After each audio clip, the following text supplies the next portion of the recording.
पति की मौत के बाद सुधा और उसकी बेटी प्रिया अपनी देवरानी और देवर के सहारे किसी तरह दिन काट रही थी। सुधा का देवर पीयूष तो फिर भी ठीक था, लेकिन उसकी देवरानी बहुत खराब थी। वो उसको फूटी आंख नहीं सुहाती थी। सुबह से बस इस फर्श को घिसने में लगी है। खाना क्या तेरा मरा हुआ पति बनाएगा ऊपर से आकर? खाना मैं अभी बना देती हूँ देवरानी जी, लेकिन मरे हुए इंसान के बारे में ऐसा मत कहिए, और देवर जी के दफ्तर जाने से पहले ही खाना तैयार हो जाएगा। खाना तैयार हो जाएगा? आप ना दिन पर दिन काम चोर होती जा रही हो। अब ऐसा नहीं चलेगा, समझी? चल अब जल्दी से जाकर खाना तैयार करो। बेचारी जेठानी खाना बनाने चली जाती है। उसकी देवरानी हर रोज का काम बस उसी से लेती थी। ऐसे ही समय बीता। सुधा सारा काम अपनी जेठानी और उसकी छोटी 8 साल की बच्ची से लेती थी। एक रोज सुधा लगातार काम करने के कारण काफी थक जाती है और उसकी तबीयत काफी खराब हो जाती है, जिससे उसे तेज बुखार हो जाता है। उस रोज वो अपने कमरे से बाहर नहीं आती। ये देख देवरानी गुस्से में आ जाती है। क्या है ये सब जेठानी जी? सुबह के 9 बज रहे हैं, अभी तक बिस्तर पर पड़ी हो। आज काम करने का इरादा नहीं है क्या? अंकिता, मेरी तबीयत काफी खराब लग रही है, सर में तेज दर्द भी है, आज मुझसे काम नहीं हो पाएगा। ये सुनकर तो देवरानी गुस्से में आ जाती है। वाह जी वाह, ठूस ठूस कर खाने में तो तुम्हें कोई बीमारी नहीं होती, लेकिन ऐसे काम करने में तुम माँ बेटी को तकलीफ होती है। मेरे घर में मुफ्त की रोटियां तोड़ने को नहीं मिलेंगी, समझी? अपना बोरिया बिस्तर उठाओ और दोनों माँ बेटी यहाँ से चलती बनो। अंकिता उनके सामान की पोटली उठाकर फेंक देती है, साथ ही उन दोनों को घर से भी निकाल देती है। ऐसा मत करो देवरानी जी, मेरी बच्ची के बारे में तो सोचो। मैं उसे लेकर कहाँ जाऊंगी? वैसे भी मैं यहाँ जितना काम करती हूँ उतना कहीं और करूँ तो हमें 2 वक्त की रोटियां तो मिल ही जाएंगी। अच्छा, मुझ पर एहसान जताती है। मिल ही जाएंगी तो यहाँ क्या कर रही है? निकल यहाँ से और भीख मांग कर खा। सुधा अपनी बेटी के साथ घर छोड़कर चली गई। बुखार से तपती हुई वो लगातार अपनी बेटी के साथ पैदल चलती रहती है, लेकिन कुछ दूरी पर चलते चलते उसकी तबीयत और भी बिगड़ने लगती है और वो चक्कर खाकर गिर जाती है। पानी पानी, माँ तुम यहीं रुको, मैं भागकर पानी लाती हूँ। प्रिया भागते हुए पास की नदी में जाती है और वहाँ पड़ी एक प्लास्टिक बोतल में पानी लेकर आती है, लेकिन जब वो वापस लौटती है तो सुधा वहाँ नहीं होती।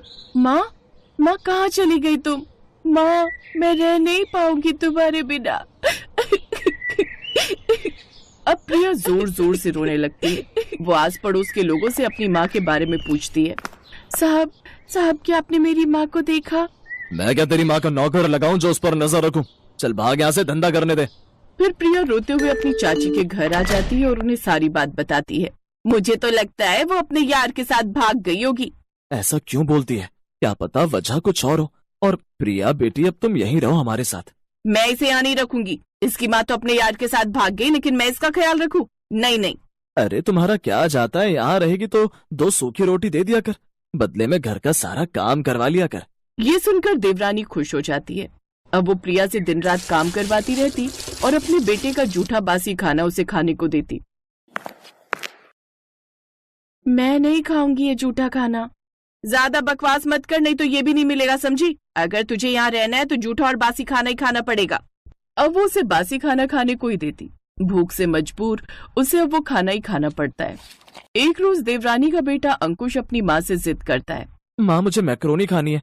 मेरे स्कूल के थोड़ी दूर पर एक ठेला है, सुना है वहाँ की मैक्रोनी बहुत ही अच्छी होती है। पापा को बोलो हमें लेकर चले वहाँ। सुना है वहाँ बहुत लोगों की भीड़ आती है उसकी मैक्रोनी खाने। अच्छा, फिर तो मैं अभी तुम्हारे पापा को फोन करती हूँ कि वो शाम को जल्दी घर आ जाए और हमें वहाँ लेकर चले। अंकिता अपने पति को फोन कर देती है। मैक्रोनी खाने का तो मेरा भी बड़ा मन है। ठीक है, मैं शाम को जल्दी घर आऊंगा, तब चलेंगे उस ठेले पर। शाम को वो सभी उस ठेले पर जाने के लिए तैयार हो जाते हैं, लेकिन तभी प्रिया बोलती है। चाचा, मैं भी मैक्रोनी खाने जाऊंगी, मेरा भी बड़ा मन है। हाँ, जैसे तेरा बाप तो जायदाद छोड़कर गया है ना। क्यों गुस्सा करती हो अंकिता? चलने दो, इसे भी बच्ची है, इसका भी मन होगा। अब वो सभी उस ठेले पर मैक्रोनी खाने चले जाते हैं जहाँ काफी लंबी भीड़ लगी हुई थी। अरे बाप रे, इतनी लंबी लाइन लगी है यहाँ तो। ऐसे में तो रात तक नंबर आएगा। ऐसा करते हैं, आज कहीं और से कुछ खा लेते हैं, यहाँ हम फिर किसी दिन आएंगे। वो लोग वहाँ से जाने लगते हैं, तभी कुछ ग्राहक आपस में बात करते हुए। गजब स्वाद है इस मैक्रोनी वाले के हाथों में। इतनी टेस्टी मैक्रोनी तो हमने आज तक नहीं खाई। ये सुनते ही देवरानी के कान खड़े हो गए। क्या सचमुच में इतनी अच्छी मैक्रोनी है यहाँ की? अब तो हम खा कर ही जाएंगे, फिर काफी देर तक इंतजार भी करना पड़े तो कोई बात नहीं। अब वो भी ठेले पर नंबर लगाने के लिए खड़े हो जाते हैं। फिर जैसे ही उनका नंबर आता है तो ठेले पर खड़ी औरत को देख वो हैरान रह जाते हैं, क्योंकि वो और कोई नहीं बल्कि सुधा ही थी। सुधा को देखते ही प्रिया भागकर अपनी माँ के पास जाती है और उससे लिपट जाती है। माँ तुम जिंदा हो माँ? और तुम यहाँ कैसे? उस दिन तुम चक्कर खाकर गिर गई थी, फिर कहाँ गायब हो गई थी? मैंने तुम्हें कितना ढूंढा माँ, लेकिन तुम कहीं नहीं मिली। बेटी, उस दिन मैं जब तेज तबीयत खराब होने के कारण वहाँ पड़ी हुई थी तब।